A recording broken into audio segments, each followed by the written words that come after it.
Teka na, maghukay ka ba? Papatayin kita. Nandito po sila! Andyan! Bilisan nyo na! Bilis! Ang susunod na programa ay rated PG. Ito ay nangangailangan ng patnubay at gabay ng magulang para sa mga batang manonood.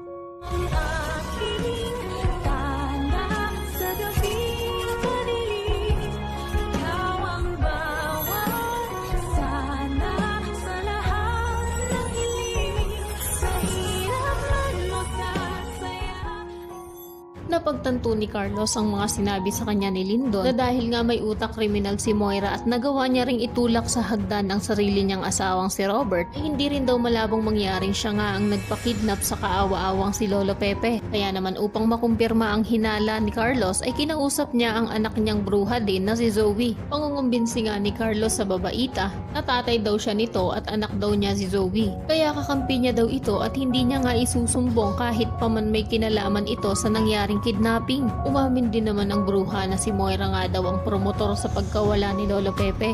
Pero pinaliwanag niya rin na kaya daw ito ginawa ni Moira ay dahil alam na ng matanda ang pinakatatago-tago nilang sikreto na hindi talaga tunay na anak ni RJ itong si Zoe. Sa kabilang banda, speaking of RJ, sinundan niya nga si Moira na pumasok sa bodega. Habang si Giselle naman ay tumawag na ng mga matitinong pulis dahil kung totoo man na naroon nga si Lolo Pepe ay nararapat lang na mai-rescue na ito at mapanagot na kung sino ba talaga ang mga sangkot sa kidnapping.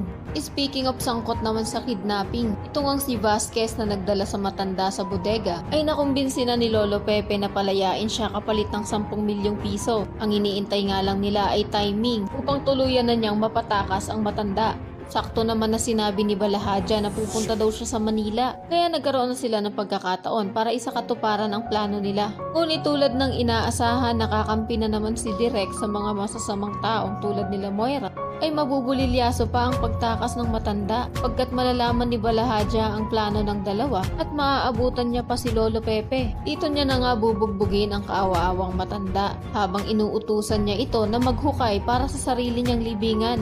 Pero dahil hindi naman talaga masamang tao si Vasquez at napipilitan lang siya sa mga pinag-uutos ni Balahadja, ay makukonsensya siya at maaawa siya ng tuluyan kay Lolo Pepe. Kaya naman pati nga ang boss niyang si Balahadja ay kakalabanin niya na rin, wag lang tuluyang mamatay ang matanda. Yan ang mga dapat niyo pang abangan. Kaya naman kung isa ka rin sa mga excited na magsama-sama sa kulungan sina Moira, Zoe, Nerissa at itong si Balahadja, ay pakiclick naman ng like at subscribe button. Maaari ka ring mag-iwan ng komento sa ibaba para sa iyong mga saloobin at suwestyon. Maraming salamat sa iyong panonood.